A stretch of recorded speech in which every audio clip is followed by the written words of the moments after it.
பழைய ஒரு கீர்த்தனை பாடல், ஒரு கவியை பாடி கர்த்தருடைய வார்த்தையை தியானிக்கும்படி அன்பாய் கேட்டுக்கொள்கிறேன். இயேசுவே கிருபாசன பதியே, கெட்ட இளைஞன் என்னை மீட்டருள் இயேசுவே பதியே, பொல்லா உலகமதில் நல்லா எவரும் இல்லை, புண்ணியனே உன் சரணம் நன்னி அண்டீனே, உலகமதில் புண்ணியனே உம் சரணம் நன்னி அண்டீனே, எல்லாருக்குள் எல்லாம் நீ அல்லோ எனக்கு உதவி, இந்நாள் அருள் புரிந்து உன்னாவியை சோரிந்து இயேசுவே கிருபாசனத்தண்டை வந்து நிற்கிறோம். உமது கிருபாசனத்தின் முன்பாக உமது கிருபையை சபையின் மேல் பொழிந்தருளுவீராக. கிருபாசன பதியே,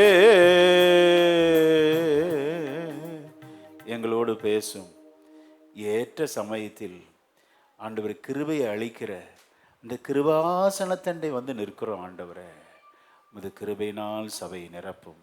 இயேசுவின் நாமத்தில் ஜெபிக்கிறோம் நல்ல பிதாவே, ஆமென். அல்லேலூயா. சங்கீதம் 37:25. நான் இளைஞனாயிருந்தேன், நான் இளைஞனாயிருந்தேன், முதிர் வயது உள்ளவனும் ஆனேன், ஆனாலும் நீதிமான் கைவிடப்பட்டதையும் அவன் சந்ததி அப்பத்துக்கு இறந்து திரிகிறதையும் நான் காணவில்லை. அல்லேலூயா. ஆண்டவர் என்னை கைவிட்டாரோ என்று சொல்லி ஒரு சிலர் இங்கே வந்து அமர்ந்திருக்கலாம். தேவ சபையோடு ஆண்டவர் பேசுகிறார். நம்முடைய ஆண்டவர் கைவிடவே மாட்டார். அல்லேலூயா. உனக்கு எல்லா தேவைகளை கொடுத்து உன்னை திருப்தியாய் நடத்துகிற அருள்நாதர் இங்கே வந்திருக்கிறார். நல்ல கரங்களை தட்டி, ஓ உன்னை நடத்துகிறவர், உன் சந்ததியை ஆசீர்வதிக்கிறவர், உன் கையிட்டு செய்கிற எல்லா வேலையும் கர்த்தர் கனம் பண்ணுகிற தேவன். ஆமென். என்னை கனம் பண்ணுகிறவர்களை நான் கனம் பண்ணுவேன் என்று ஆண்டவர் சொல்லியிருக்கிறார். ஆமென். சோத்திரம். நீதிமானை கர்த்தர் கைவிடவே மாட்டார். ஆமென். ரைச்சியஸ் பீப்புள், அதாவது ரைச்சியஸ் என்றால் நீதிமான். நீதிமான், அந்த ரைச்சியஸ் என்பதை ஆங்கிலத்தில் எப்படி பிரிக்கலாம் அப்படின்னா, ரைட் இன் த காட் சைட், கர்த்தருக்கு முன்பாக சரியானவைகளை செய்கிறவன் நீதிமான். ஆமென். ஆனால் நம்மிடத்தில் எவ்வளவோ பிழை இருக்கிறது, தவறு இருக்கிறது. அதை விடுங்க. அதை விட பெரிய ஒரு உன்னதமான அனுபவம், நம்ம எல்லாரும் தேவனுடைய இரத்தத்தினால் கழுவப்பட்ட நீதிமான்கள். எத்தனை பேர் ஆமோதிக்கிறீங்க? நல்ல கரங்களை உயர்த்தி ஹல்லேலூயா. இந்த காலை வெளியில ஆராதனை கூடி வந்திருக்கிற உங்களை பார்த்து ஆண்டவர் சொல்கிறார், உங்களை ஆண்டவர் கைவிடவே மாட்டார். ஆமென். உங்கள் சந்ததியை தேவன் கைவிட மாட்டார். உங்களுக்கு ஒரு குறைவில்லாமல் ஆண்டவர் திருப்தியாய் நடத்துவாராக. ஆமென். ஆண்டவர் என்னை கைவிட்டாரோ என்று வந்து அமர்ந்திருக்கிறீங்களா? உங்கள் ஆண்டவர் கைவிடவே மாட்டார். ஆமென். உங்கள் பிள்ளைகளை குறித்து நீங்கள் பாரத்தோடு வந்திருக்கலாம். பிள்ளைகளுடைய எதிர்காலம் இப்படி இருக்கிறதே என்று சொல்லி 2 காரியத்தை மீண்டும் மீண்டும் ஆவியானவர் உரைத்து கொண்டே இருக்கிறார். உங்களை குறித்தும் நீங்கள் கவலைப்படாதீங்க. கர்த்தர் உங்களை கைவிட மாட்டார். உங்கள் சந்ததி ஆசீர்வதிக்கப்பட்டு இந்த பூமியில பலுகி பெருகி இருக்கும். நம்ம ஒன்னே ஒன்று, நீதி செய்கிறவர்களாக இருக்க வேண்டும். ஆமென்.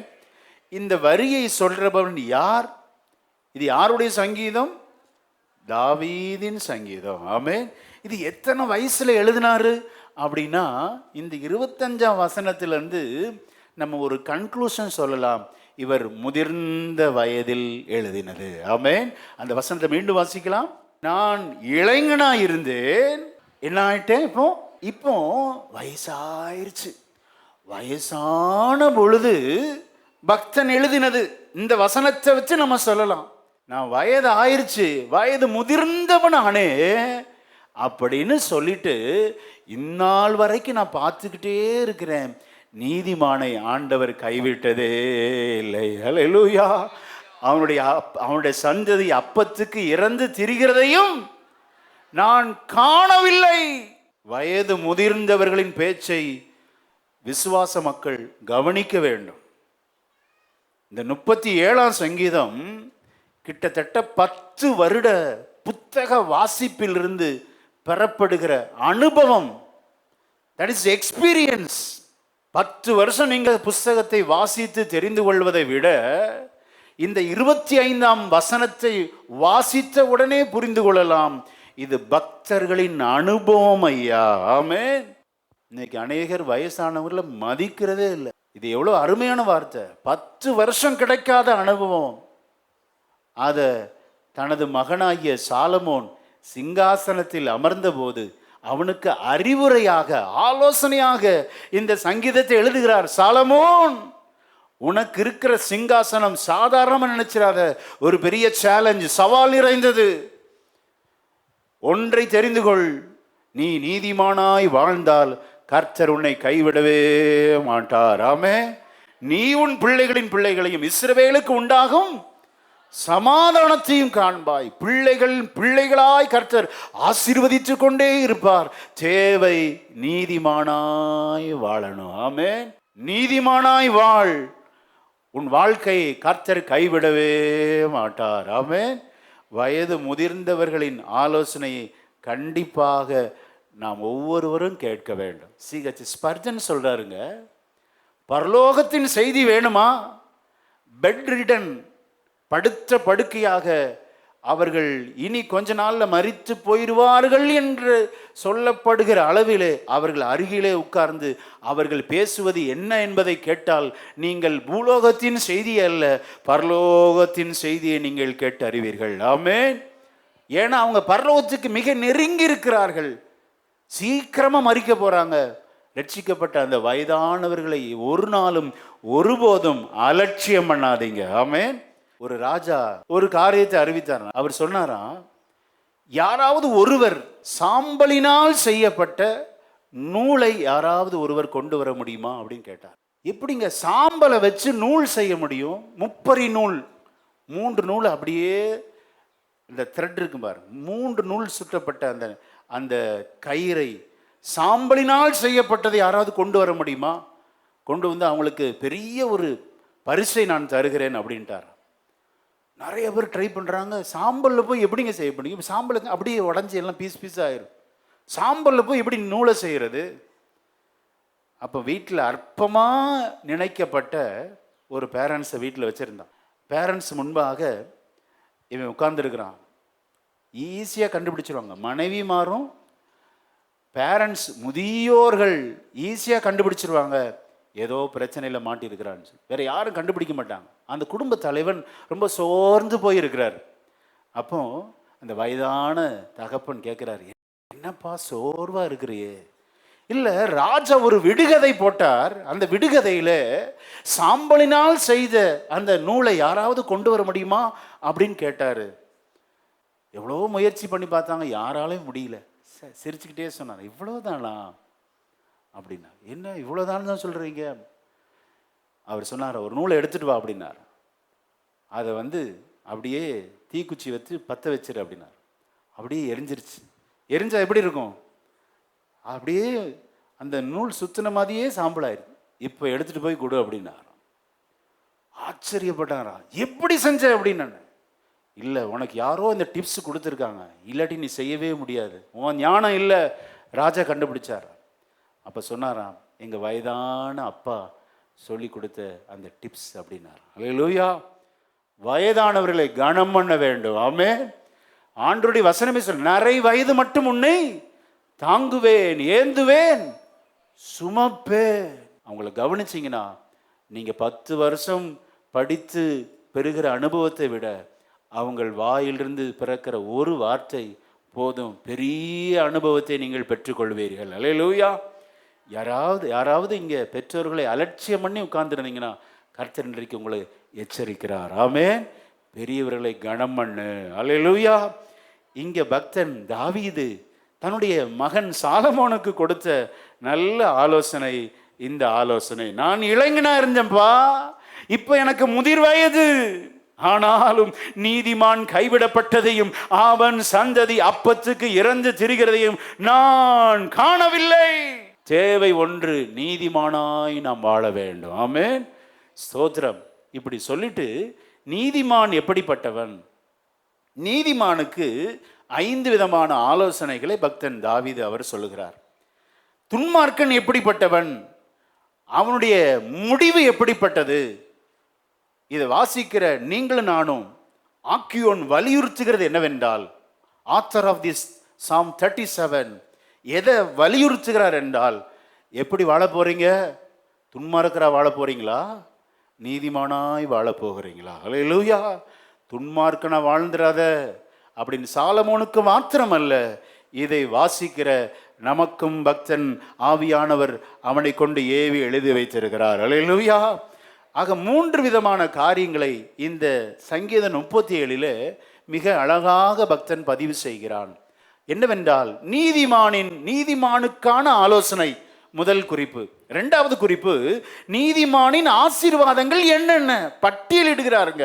கிட்டத்தட்ட 30க்கும் மேலான ஆசீர்வாதங்களை இந்த ஒரு சங்கீதத்தில் அவர் எழுதி வைத்திருக்கிறார். கடைசியாக அவர் சொல்லி முடிக்கிறார், துன்மார்க்கரின் முடிவு அழிவு. அல்லேலூயா. தியானிக்கிற நம்மிடத்தில் ஆண்டவர் பேசுவாராக. அல்லேலூயா. நம்முடைய வாழ்க்கை எப்படிப்பட்டது? நீதிமானுக்குரிய வாழ்க்கை வாழ்கிறோமா, துன்மார்க்கனை போல வாழ்கிறோமா? இன்னைக்கு ஆண்டவர் அநேக கண்டிப்பும் வரும், ஆசீர்வாதமும் வரும். எத்தனை பேர் ஏற்றுக்கொள்ள ஆயத்தமா இருக்கிறோம்? கண்டிப்பு இருக்கிற இடத்துல தான் ஆசீர்வாதம். ஆமென். தகப்பன் சிற்றியாத புத்திரன் உண்டோ? நம்ம எவ்வளவுதான் ஆவிக்குரியவங்களா இருந்தாலும் நம்மை வாட்டி வதைக்கிற ஒரு கேள்வியை பக்தன் இங்கே விவாதனைக்கு நேராய் கொண்டு செல்கிறார், விவாதிக்கிறார். நம்மை வாட்டி வதைக்கிற ஒரு கேள்வி. ஒவ்வொரு காலகட்டத்திலும் தேவ ஜனங்களை பாதித்த ஒரு கேள்வி. என்ன கேள்வி அப்படின்னா, நம்ம துன்பங்களை அனுபவிக்கும் போது, சில கஷ்டங்கள் நமக்கு வரும்போது, ஸ்தோத்திரம், ஜெபம் கேட்கப்படாத போது எல்லாருக்குமே ஒரு கேள்வி. கிறிஸ்தவத்தின் அடிப்படையான ஒரு பிரச்சனை என்ன அப்படின்னா, துன்மார்க்கனின் செழிப்பு. அப்படிதானே? துன்மார்க்கன் செழிப்பா இருக்கான், நானும் கஷ்டப்படுகிறேன். துன்மார்க்கனின் செழிப்பு தாங்க கிறிஸ்தவத்தில் விசுவாசத்தை அசைத்து விடுகிறது. அதுக்காக துன்மார்க்கன் செழிப்பா இல்லாம இருக்கலாமா? நமக்கு என்ன கேள்வினா, நான் நீதிமானா இருக்கிறேன், என் ஜெபம் இன்னும் கேட்கப்படல, இன்னும் டிலே ஆயிட்டே இருக்கு, கால தாமதமாகி கொண்டே இருக்கிறது, ஆண்டவர் எங்கே இருக்கிறார்? ஜெபத்துக்கு பதில் இல்லை, காரியங்கள் ஒன்றும் வாய்க்கல, தோல்வி மேல தோல்வி, அடி மேல அடி, கடன் மேல கடன். துன்மார்க்கன் செழிப்பா இருக்கிறான். இது நடக்கலாமா? நம்ம கேள்வி. இந்த காலை வேளையிலே ஆண்டவர் நம்மோடு பேசுகிறார். ஆமென், அல்லேலூயா. துன்மார்க்கன் செழிப்பா தான் இருப்பான். அவன் எப்படிப்பட்டவன் என்பதை அடுக்கடுக்காக வகை வகையாக இங்கே பக்தன் பிரிக்கிறார். ஆமென். சங்கீதம் 37:16 வாசிக்க கேட்போம். அநேக துன்மார்க்கருக்குள்ள செல்வ திரட்சியை பார்க்கிலும் நீதிமானுக்குள்ள கொஞ்சமே நல்லது. ஹல்லேலூயா. துன்மார்க்கனுக்கு அநேக செல்வ திரட்சி இருக்கிறதையா, அவன் இஷ்டப்பட்டதெல்லாம் நடக்கிறது, அவன் தொட்டதெல்லாம் பொன்னாகிறது. ஆனால் எனக்கு இருப்பதோ கொஞ்சம், நான் இருப்பதோ ஓலை குடிசை, வாடகை வீடு.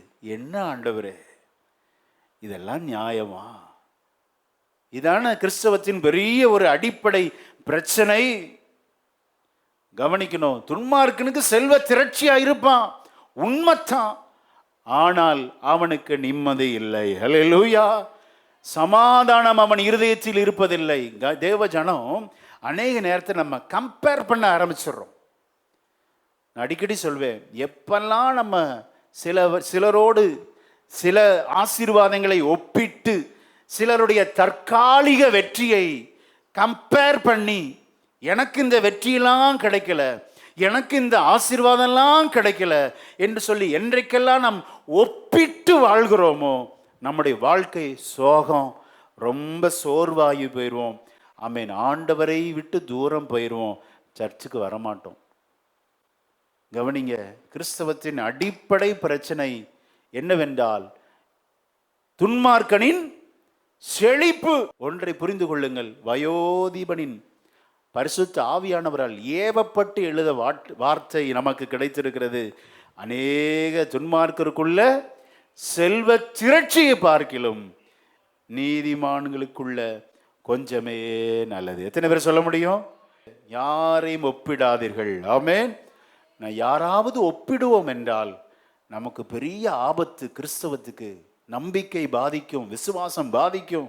அவங்க என்ன மாதிரி படிக்கிறாங்க, என்ன அதிகார பொசிஷன்ல இருக்கிறாங்க, அவங்க செழிப்பு என்ன செழிப்பு, எவ்வளோ நகை நட்டு வச்சிருக்கிறாங்க, எவ்வளோ நல்ல வாகன வசதிகள், வசதியான வீட்டில் இருக்கிறாங்க. நானோ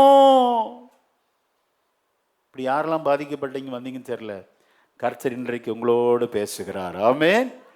ஒரு நீதிமானுக்கு இருக்கக்கூடாதவைகள் அப்படின்னு சொல்லி இந்த சங்கீதத்தை துவங்குகிறார். முதல் வசனத்தை வாசிக்கலாம். சங்கீதம் 37:1. பொல்லாதவர்களை குறித்து எரிச்சல் அடையாதே, எரிச்சல் அடையாதே, நியாயக்கேடு செய்கிறவர்கள் மேல் பொறாமை கொள்ளாதே. இருக்கக்கூடாத குணங்கள் எரிச்சல், பொறாமை. ஆமென். நீதிமானுக்கு இது இருந்துச்சுன்னா நம்மையே அழிச்சிருங்க, நம்ம வாழ விடாது, புலம்பிக் கொண்டே இருக்க வைக்கும்.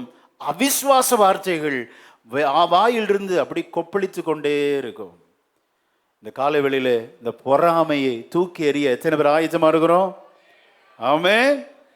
எரிச்சல், தேவ ஜனத்துக்கு அடிக்கடி எரிச்சல் பொங்கி வருகிறது. காரியம் ஒன்றும் நடக்கல, ஸ்தோத்திரம், எல்லாரும் எரிஞ்சு கொட்டுறோம்.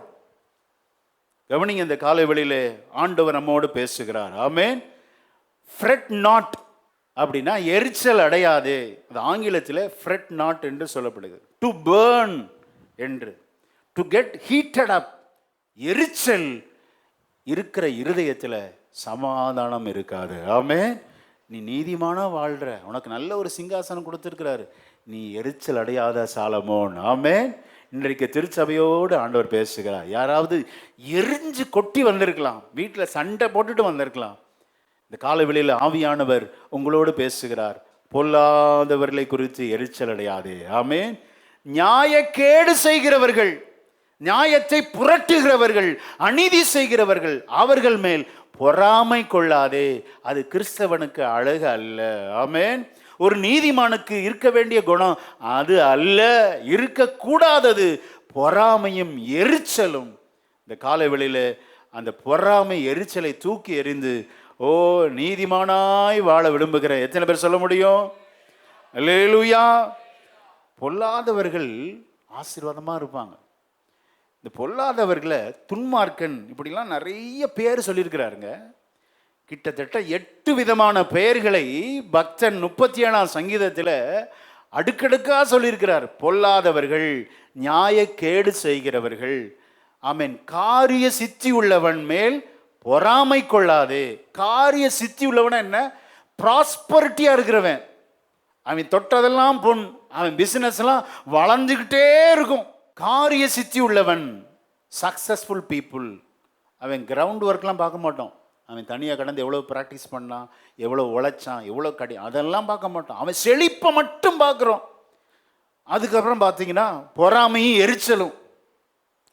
கவனிங்க, தீவினைகளை செய்கிற மனுஷன் துன்மார்க்கன் சொல்லி 11 விசை இந்த சங்கீதத்தில் வந்திருக்கிறது. 11 தடவை துன்மார்க்கனை குறித்து அவர் எழுதி வைத்திருக்கிறார். அடுத்து கொடிய பலவந்தனமான மனுஷன், கொடியவன், பலவந்தன் செய்கிறவன், துன்மார்க்கன். 37ஆம் சங்கீதம் 22.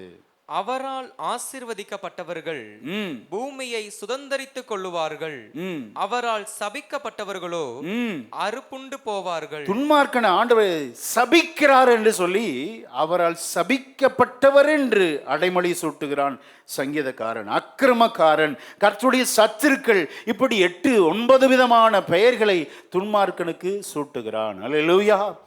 இங்க இருக்கிற ஒருவர் கூட இந்த கேரக்டர் நமக்கு இருக்கவே கூடாது. ஆமென். நம்ம யாரும் என்ன செய்யக்கூடாது, பலவந்தம் பண்ணக்கூடாது, கம்பல் பண்ணி செய்ய வைக்கக்கூடாது, தீவினைகளை செய்யக்கூடாது, ஸ்தோத்திரம், நியாயக்கேடு செய்யக்கூடாது, கர்த்தரால் சபிக்கப்பட்டவர்களாக இருக்கக்கூடாது. அக்கிரம சிந்தை இருந்தால் கர்த்தர் நமது ஜெபத்திற்கு செவி கொடுக்க மாட்டார். அக்கிரம சிந்தைகளை காத்துக்கொள் என்று ஆவியானவர் சபைகளுக்கு சொல்லுகிறார். ஆமென். அக்கிரம சிந்தையோட நீ 14 21 நாள் ஃபாஸ்டிங் போட்டாலும் அந்த ஜெபத்தை ஆண்டவர் கேட்கவே மாட்டார். ஆமென். உங்களுக்குள்ளதை பற்றி கொள்ளுங்க, அது போதும். உங்களுக்கு இருக்கிற சின்ன வீடா, சின்ன ஒரு வாகனமா, பழைய வாகனமா, ஆமென், அதை மனதார ஏற்றுக்கொள்ளுங்க. கர்த்தரே ஏற்ற நேரத்தில் உங்களை உயர்த்தி கொண்டே இருப்பார். விசுவாசிக்கிறீங்களா? துன்மார்க்கருக்கு இருக்கிற செல்வ திரட்சி உண்மைதான், ஆனால் நீதிமானுக்குரிய கொஞ்சமே நல்லது. ஹல்லேலூயா. இந்த மட்டும் நீங்க மனசுல பதிச்சு வச்சுட்டீங்கன்னா எவ்வளவு பிரச்சனைகள் போராட்டங்கள் வந்தாலும் உங்க மனசு எரிச்சல் அடையாது. ஆமென். பொறாமை கொள்ளாது. இருக்கிற பிசினஸ்ல ஃபுல் ஃபோக்கஸா பண்ணுங்க. இருக்கிற படிப்பை, கர்த்தர் கொடுத்துருக்கிற பிஸ்னஸ், கர்த்தர் கொடுத்துருக்கிற தொழில், பிரைவேட் கம்பெனியோ கவர்மெண்ட் கம்பெனியோ இல்லாததை நினச்சி உங்கள் மனசை அலை பாய விடாதீங்க. ஹல்லேலூயா. நாம் தியானித்து கொண்டிருப்பது ஒரு முதியவரின் ஆலோசனை. எத்தனை பேர் ஏற்றுக்கொள்ள ஆயத்தமாக இருக்கிறோம்? ஹல்லேலூயா. பொல்லாதவர்கள், நியாயக்கேடு செய்கிறவர்கள் பொறாமை கொள்ள. அப்போ என்னதான் செய்யணும் அப்படின்னா சிறந்த ஆலோசனை சொல். சங்கீதம் 37:3. கர்த்தரை நம்பி நன்மை செய், தேசத்தில் குடியிருந்து சத்தியத்தை மேய்ந்து கொள். ஒரு நீதிமான் செய்ய வேண்டியதை மிக அழகாக ரத்தின சுருக்கமாக சொல்லுகிறார். ஆமென். பக்தர், கர்த்தரை நம்பு. ஆமென். வேற யாரையும் நம்பாத, மனுஷன் மேல் நம்பாத. மனுஷன் மாறி போய் விடுவான்.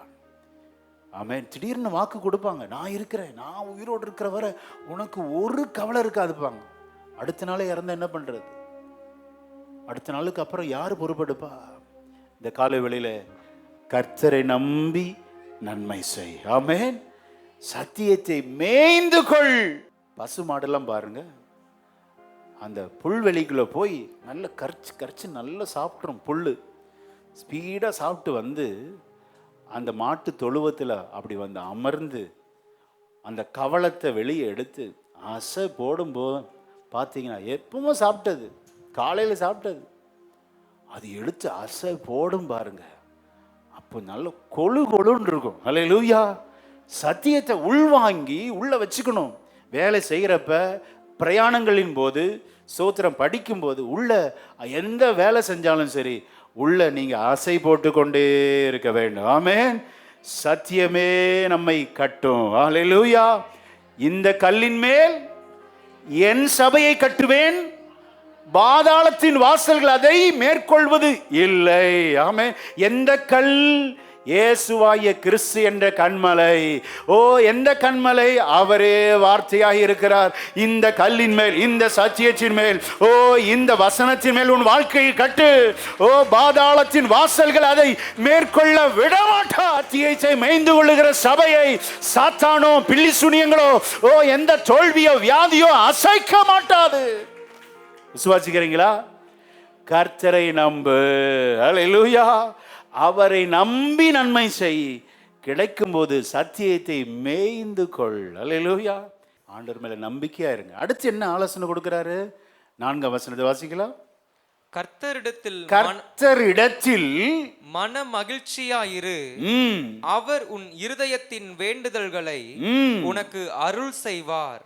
மன மகிழ்ச்சி. கர்த்தரிடத்தில் மனமகிழ்ச்சியார், அவரிடத்தில் மனமகிழ்ச்சி. சங்கீதக்காரன் தருகிற அடுத்த ஆலோசனை 5ஆம் வசனத்தை வாசிக்கலாம். உன் வழியை கர்த்தருக்கு ஒப்புவித்து அவர் மேல் நம்பிக்கையாயிரு. ஹல்லேலூயா. முதல் ஆலோசனை என்ன? ஸ்தோத்திரம். முதல் ஆலோசனை ட்ரஸ்ட் இன் தி லார்ட். கர்த்தர் பேரில் நம்பிக்கையாயிரு. Delight in the Lord. கர்த்தரிடத்தில் மனமகிழ்ச்சியாயிரு. ஹல்லேலூயா. 3வது ஆலோசனை commit your way to the Lord. உன் வழியை கர்த்தருக்கு ஒப்பு கொடுக்குறோமா? ஆண்டவர் வழிக்கு வர்றதே இல்லை. நம்ம எல்லாம் நம்ம இஷ்டம்தான். அவருடைய சித்தம் என்ன? அவர் என்னை குறித்து என்ன வச்சிருக்கிறார்? நான் எங்கே படிக்கணும், எங்கே வேலை பார்க்கணும், என்னுடைய திருமணம் வரணும் என்ன, சோத்திரம் எதிர்காலம் எப்படி இருக்கு, எல்லாம் ஆண்டவர்கிட்ட கேட்குறோமா? நாமவே முடிவெடுத்துக்கிறோம். எல்லாம் செல்ஃப் டிசையர். இந்த காலவெளியில் உங்கள் ஒவ்வொருவரையும் பார்த்து நான் வலியுறுத்தி சொல்லுகிறேன், commit your way to the Lord. Amen. உமக்கு சித்தம் இல்லாதது எனக்கு வேண்டான்னு எத்தனை பேர் சொல்ல முடியும்? உன் வழியை கர்த்தருக்கு ஒப்புக்கொடு. ஆமென். சாலமோன், உன் சிங்காசனம் நிலைச்சிருக்கணுமா? கர்த்தருக்கு பிரியமானதை செய். ஹல்லேலூயா. ஆமென். ஒப்பு கொடு அப்படிங்கிறார். அடுத்த ஆலோசனை பார்த்துவிட்டு இந்த துன்மார்க்கனின் முடிவு என்ன, நீதிமானின் ஆசீர்வாதம் என்ன, அதை தியானிக்க போகிறோம். இப்போ நம்ம தியானித்து கொண்டிருக்கிற தலைப்பு என்ன? நீதிமானுக்குரிய ஆலோசனை. ஹல்லேலூயா. நீதிமானாய் வாழ்கிறவன் இப்படித்தான் வாழணும், வேறபடி வாழக்கூடாது. கர்த்தரை நம்பி வாழ், கர்த்தரிடத்தில் மனமகிழ்ச்சி ஆயிரு, கர்த்தருக்கு ஒப்புக்கொடு. 4வது ஆலோசனை 7ஆம் வசனத்தை வாசிக்கலாம். கர்த்தரை நோக்கி அமர்ந்து அவருக்கு காத்திரு. காரிய சித்தியுள்ளவன் மேலும். காரிய சித்தியுள்ளவன் மேல் அப்படின்னா சக்சஸ்ஃபுல் பீப்புள், தற்காலிகமாக சில வெற்றிகளை அடைந்தவர்கள் மேலும் தீவினைகளை செய்கிற மனுஷன் மேலும் எரிச்சல் ஆகாதே. எரிச்சலப்பட வேண்டாம் அப்படிங்கிறார். நீ கர்த்தருக்காக காத்திரு. ஹல்லேலூயா. நான் அடிக்கடி சொல்லுவேன், நீங்கள் பார்க்கிறவைகள் எவைகளோ, நீங்கள் கேட்கிறவைகள் எவைகளோ, யார் கூட இருக்கிறீங்களோ அவர்களாக மாறிவிடுவீர்கள். யாராவது நிலத்தில் களைகளை விதைத்திருக்கிறோமா? விதையை தானங்க விதைக்கிறோம். களை எப்படி வந்துச்சு? களைகளை எடுக்க முடியல, என்னென்னமோ பண்ணி பார்க்குறாங்க, பயிரும் பாதிக்குமே. களைகள் எங்கிருந்து வந்தது? உள்ளத்தான் இருக்கு. டிராக்டர் வச்சு ஓட்டுறப்ப விதை அப்படி வந்து தண்ணி நம்ம செடிக்கு தான் விடுறோம், களையும் சேர்ந்து வளர்ந்துருது. நம்ம இருதயம் ஒரு நிலத்தை போன்றது. ஹல்லேலூயா. எங்கேயோ மருமகளை பற்றி கேட்ட டிப்ஸு, நீங்கள் மகளாக இருந்திருப்பீங்க. நீங்கள் மாமியாராக போகிறப்ப அந்த உள்ளே இருக்கிற களை எட்டி பார்க்கும், நம்ம மருமகளும் இப்படி தான் இருப்பாளோ. நம்ம பார்க்குறவைகள் கரெக்டாக இருக்கணும். ஹல்லேலூயா. கேட்குறவைகள் கரெக்டாக இருக்கணும். யாரோடு இருக்கிறோம் என்பது ரொம்ப சரியான ரைட் பர்சனை சூஸ் பண்ணணும். தவறாக சூஸ் பண்ணிட்டீங்கன்னா நீங்கள் அவர்களாக மாறிவிடுவீர்கள். ஜாக்கிரதை. ஆமென். ஆக கர்த்தருக்காக காத்திருக்கணும், கர்த்தர் சமூகத்தில் அமர்ந்திருக்க வேண்டும். Wait, rest in the presence of the Lord. ஆண்டவர் சமூகத்தில் அமர்ந்திரு. அவர் என்ன சொல்லிக் கொடுக்கிறார் கவனியுங்கள், அதை பாருங்கள், அதை கேளுங்கள், அதை தியானம் பண்ணுங்க. உங்க வாழ்க்கை அற்புதமாக இருக்கும். ஹல்லேலூயா. ஆமென். சங்கீதக்காரன் சொல்கிறான், தாவீது, அவர் என் வலது பாரசத்தில் இருக்கிறபடியால் நான் அசைக்கப்படுவதில்லை. அவர் எப்படிங்க வலது பாரசத்தில் வர முடியும்? அவரை தியானிக்கிற தியானம். ஹல்லேலூயா. அவருடைய வார்த்தையை தியானிக்கும் போது, அவருடைய செய்தியை கேட்கும் போது அவர் நம்ம அருகிலே இருக்கிறார். ஹல்லேலூயா. எனக்கு யாருமே இல்லைன்னு ஒருவேளை புலம்பிகிட்டு இருக்கலாம், அவர் அருகில் வச்சுக்கோங்க. நீங்கள் அவராகவே மாறிவிடுவீர்கள். ஆமென். அவர் செய்த கிரிகளை விட நீங்கள் வல்லமையான கிரியைகளை செய்வீர்கள். அப்பன் இயேசு கொடுத்த ஆசீர்வாதம், நான் செய்த கிரிகளை விட நீங்க அதிகமான கிரிகளை செய்வீங்க. ஹல்லேலூயா. ஆக அமர்ந்திருக்க பழகு. அமர்ந்திருக்க முடியல, நம்மளால காத்திருக்க முடியல. கவனிங்க, இந்த காலவெளியில தேவனுக்காக காத்திரு. ஆமென். உங்கள் காரியங்களை கர்த்தர் வாய்க்க பண்ணுவார். விசுவாசிக்கிறீங்களா? கண்டிப்பா சொல்றேன், அழுத்தமா சொல்றேன், கட்டாயமாய் சொல்றேன், தேவன் நம்மை கைவிடவே மாட்டார். ஹல்லேலூயா. நம்ம சந்ததிகளை தேவன் கைவிடவே மாட்டார். ஆமென். ஸ்தோத்திரம். ஆக அவருக்காக அமர்ந்து காத்து, பி ஸ்டில், பி சைலண்ட். 8ஆம் வசனத்தை வாசிக்கலாம். கோபத்தை நெகிழ்ந்து உக்கிரத்தை விட்டுவிடு. உக்கிரப்படாத, விட்டுவிடு. பொல்லாப்பு செய்ய ஏதுவான எரிச்சல் உனக்கு வேண்டாம். ஹல்லேலூயா. அதெல்லாம் வேண்டாங்கிறார். இருக்க வேண்டிய கடைசி 5வது ஒன்று தியானிக்கலாமா? 11ஆம் வசனத்தை வாசிக்கலாம். 11ஆம் வசனத்தை வாசிக்கும்படி அன்பாய் கேட்டுக்கொள்கிறேன். சாந்த குணமுள்ளவர்கள் பூமியை சுதந்தரித்து மிகுந்த சமாதானத்தினால் மன மகிழ்ச்சியாயிருப்பார்கள். அப்பா, நீதிமானுக்குரிய சிறந்த ஆசீர்வாதம், பூமியை சுதந்தரித்து கொள்வார்கள். அல்லேலூயா. சாந்த குணமா இருங்க, அவசரப்படாதீங்க, படபடப்பு வேண்டாம், பதற்றம் வேண்டாம். இன்னைக்கு எல்லாம் அவசரம் நிறைந்த உலகம். ஆஃபர், அதிரடி ஆஃபர், சிறப்பு சலுகை, நம்மளை ஏமாத்திட்டாங்க பார்த்தீங்களா? நீங்கள் நல்லா கவனிக்கணும், அதில் போய் விழுந்துடாதீங்க. இஎம்ஐயில் மாட்டிக்கிட்டு அப்புறம் நீங்கள் ஓடுற ஓட்டம் இருக்கே, ஓடிக்கிட்டே இருப்பீங்க. அவசரப்படவே கூடாது. அல்லேலூயா. சாந்த குணம், மீக்னஸ். மோசே பூமியில் எங்கும் எப்படி இருந்தா? மிகுந்த சாந்த குணம் உள்ளவன். அல்லேலூயா. நம்ம நினைக்கிறோம் சாந்தமா இருந்தா பாஸ்டர் எங்களை பார்த்து சொல்லிடுவாங்க இது பிழைக்க தெரியாத கேஸு. வேதம் ஒரு நாளும் பொய் சொல்லாது. மீக்னஸ், சாந்த குணமுள்ளவர்கள் பூமியை சுதந்தரிப்பார்கள். அப்பன் இயேசு கொடுத்த மலை பிரசங்கம் வாசிக்க வேண்டாம்? மத்தேயு 5:5 சாந்த குணமுள்ளவர்கள் பாக்கியவான்கள், அவர்கள் பூமியை. இந்த வசனத்தை அங்க பிரயோகிக்கிறார் பாத்தீங்களா நம்முடைய ஆண்டவர் இயேசு. சாந்தமா இருங்க, அவசரப்படாதீங்க. இன்னைக்கே முடிச்சாகணுமே, இல்லைன்னா இது கைவிட்டு அழிவு போயிருமே. அவசரமாக எடுத்த சோத்திர முடிவு தான் எலிமலேக்கு. வாக்குத்தத்த ஆராதனையில் பேசியிருக்கிறார். அவசரமா குடும்பத்தை ஷிஃப்ட் பண்ணிட்டு மோவா போனார். அடி மேல அடி. இன்னைக்கு ஆண்டவர் யாரோடு பேசுகிறான்னு தெரியல. சோத்திரம், அவசரமா எடுக்காதீங்க. சாந்த குணமுள்ளவராக இருங்கள். தேவனை நோக்கி அமர்ந்திருங்கள், காத்திருங்கள். ஏற்ற நேரத்தில் உங்க நீதியை கர்த்தர் விளங்க பண்ணுவார். Amen. Meekness doesn't mean weakness. Meekness doesn't mean weakness. சாந்த குணம் கோழை அல்ல. என்ன இல்லைன்னா என்னெல்லாம் பேசுறவங்க பேசட்டுங்க. தேவனுடைய வேலைக்காக காத்திருக்க. அவர் எப்போ செய்வாரோ செய்யட்டும். என் தேவன் ஒருபோதும் தாமதிக்க மாட்டார் என்கிற விசுவாசம். அல்லேலூயா. கடந்த வாரத்தில் நம்ம தியானித்தோம் சபையாரின் ஊக்கமான ஜெபம். ஆமென். 7வது நாள் இரவிலே அவசரமாக தூதனை அனுப்பி கர்த்தர் விடுவித்தார். இந்த காலை வேளையில உங்களுக்கு சொல்ல முடியும், ஜெபம் பண்ணுவதிலே தரித்திரு, தேவ சமூகத்திலே அமர்ந்திருப்பதிலே தரித்திரு. சாந்த குணமாயிரு, பொறுமையாயிரு, அவசரப்படாதே. ஏற்ற வேளையில உன் காரியத்தை கர்த்தர் வாய்க்க பண்ணுவார். நல்ல கரங்களை சட்டி உனக்கு பூமியை சுதந்தரித்து கொள்ள உன்னை ஆண்டவர் உயர்த்துவது அதிக நிச்சயம். ஹல்லேலூயா. மிகுந்த சமாதானத்தினால் மனமகிழ்ச்சியாயிருப்பார்கள். அல்லேலூயா.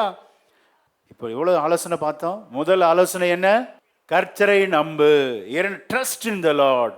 இரண்டாவது, கர்த்தரிடத்தில் டிலைட் இன் த லார்ட். மூன்றாவது, commit your way to the Lord. கர்த்தருக்கு உன் வழியை ஒப்பு கொடு.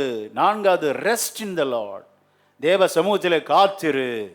ஐந்தாவது, மீக்னஸ், சாந்த குணம். அல்லேலூயா. இருக்கக்கூடாத குணம். நம்ம துன்மார்க்கனா வாழக்கூடாது. ஆமென். சங்கீதம் 37:21. துன்மார்க்கன் கடன் வாங்கி செலுத்தாமற் போகிறான். நீதிமானோ இறங்கி கொடுக்கிறான். நீதிமான் இறங்கி கொடுக்கிறான். ஆமென்.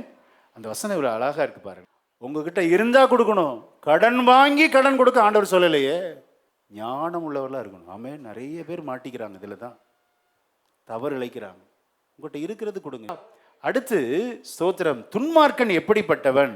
அவன் வாழ்க்கையை நம்ம நிறைய நேரத்தில் பார்த்து கம்பேர் பண்ணி, சில அயோக்கியர்கள், அநீதி செய்கிறவங்க, லஞ்சம் வாங்குறவங்களெல்லாம் பார்த்து நம்ம இருதயம் அப்படியே புகஞ்சு தள்ளுது. கவனிங்க, அவர்கள் செழிப்பாக தான் இருப்பாங்க. அவர்களை இந்த தாவீது அவர்கள் எதற்கு ஒப்பிட்டு சொல்றாரு அப்படின்னா, 37ஆம் அதிகாரம் 2ஆம் வசனத்தை வாசிக்கலாம். துன்மார்க்கர்கள் எப்படிப்பட்டவர்கள், பொல்லாதவர்கள் எப்படிப்பட்டவர்கள், நியாய கேடு செய்கிறவர்கள் எப்படிப்பட்டவர்கள்? அவர்கள் புல்லை போல் சீக்கிரமாய் அறுப்புண்டு பசும் பூண்டை போல் வாடி போயிருவாங்க. அல்லேலூயா. ஒரு மழை பெஞ்சா போதும், வளர்றது பார்த்தீங்கன்னா அப்படி பச சீக்கிரம் வளர்ந்துடும். துன்மார்க்கன் அப்படிதாங்க. எவ்வளவு அழகா சொல்றாரு தாவீது, துன்மார்க்கன் புல்லை போலவன், புல்லை போன்றவன். அவன் திடீர்னு வளர்ந்துருவான். அதை பார்த்து பொறாமப்படாத. அல்லேலூயா. அதை பார்த்து எரிச்சல் அடையாத சபையே. கிறிஸ்தவத்தின் அடிப்படை பிரச்சனை இதுதான். அவனுக்கு இன்கிரிமெண்ட் மேல இன்கிரிமெண்ட், அவனுக்கு ப்ரமோஷன் மேல ப்ரமோஷன், அவன் தொட்டதெல்லாம் வாய்க்கிறது. தாவீது சொல்றாரு, அவனை பார்க்காத, அவன் புல்லை போல் சீக்கிரமாய் அறுப்புண்டு போவான். அல்லேலூயா. புல்லு 3 காரியம். புல்லை பார்த்த உடனே நமக்கு 3 காரியம் தோன்றுகிறது. என்னெல்லாம் தோன்றுகிறது? சீக்கிரத்தில் வாடிரும், அப்படிதானே? ஃபெய்ட் அவே. 2வது என்ன அப்படின்னா, புல்லை பார்த்த உடனே நமக்கு என்ன தோணும்? அப்படியே விளையாடணும் போல தோணுமா? பிடுங்கிடுவாங்க. ஆட்டுக்குட்டி, கண்ணுக்குட்டிலாம் வளர்க்குறவங்க ஒரு அருவாளோடையே சுற்றுவாங்க. எங்கே பார்க்குறாங்களோ நல்ல தழைச்சி புல் இருந்தால் சர்க்கு சர்க்குன்னு அறுத்து வண்டியில் ஏற்றிடுவாங்க. துன்மார்க்கன் புல்லை போல் அறுப்புண்டு போவான். ஆமே. நீதிமான் பனையை போல் செழிப்பான். பனைமரம் எங்க இருக்கும்? வறண்ட நிலத்தில் இருக்கும். கயத்தார் அந்த சைட்லாம் போனீங்கன்னா, திருநெல்வேலி சைடு போனீங்கன்னா எவ்வளோ பனைமரம் இருக்கும். அங்கே என்ன கொட்டுனா மழை பெய்யுது. வறண்ட நிலத்திலும் அவன் கர்த்தரை நோக்கி வாழ்பவன். அல்லேலூயா. பனைமரம் கர்த்தரையே நம்பி வாழ்கிறது. அல்லேலூயா. சூரியனையே தரிசிக்கிறது. நோ பிரான்ச்சஸ், கிளைகளே இல்லை. புல்லை பாருங்க, அறுப்புண்டு போவான். புல்லு சீக்கிரம் ஆடிரும், அறுக்கப்படும். அறுத்து எங்க பண்ணுவாங்க? அப்படி ரோட்ல வீசிடுவாங்களா? எல்லாம் சேர்த்து வச்சு என்ன செய்வாங்க? தீ கொளுத்தி எரிச்சிருவாங்க. துன்மார்க்கன் எரி நரகத்துக்கு பாத்திரவான். அல்லேலூயா.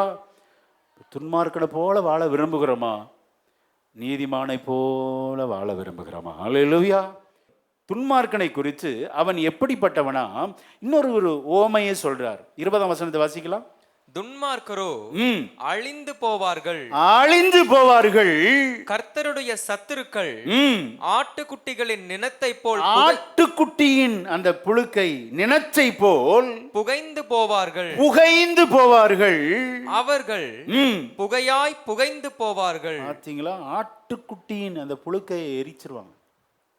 எப்படிலாம் கம்பேர் பண்றாரு பாருங்க. சாலமோனுக்கு சிறந்த வயோதிபனின் ஆலோசனை இந்த காலை வேளையில. இந்த ஆலோசனை எத்தனை பேர் ஏற்றுக்கொள்ள ஆயத்தமா இருக்கிறோம்? அல்லேலூயா.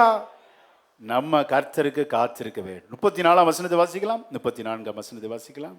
நீ கர்த்தருக்கு காத்திருந்து அவருடைய வழியை கைக்கொள், அப்பொழுது நீ பூமியை சுதந்தரித்துக் கொள்வதற்கு அவர் உன்னை உயர்த்துவார்.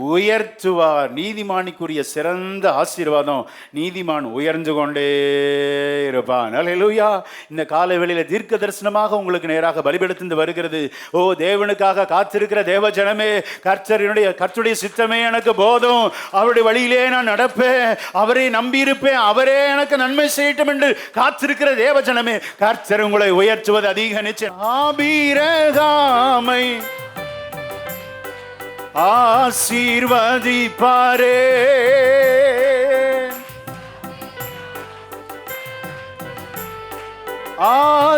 ஆசீர்வதிப்பாரே, ஆசீர்வதிக்கும். ஆமென். கர்த்தருடைய ஆசீர்வாதம் உன் சிரசின் மேல் இறங்கும். பயப்படாதே. உன் வீட்டின் மேல் இறங்கும். சோர்ந்து போகாதே. வதிப்பாரே துதி சோத்ரம், துதி உமக்கே என்றுமே துதி. Thank you Lord. என்றுமே ஆசீர்வதிக்கும். க்ளோரி. ஆமென். பாரே ஆசீர்வதிக்கும் தேவன். பாரே.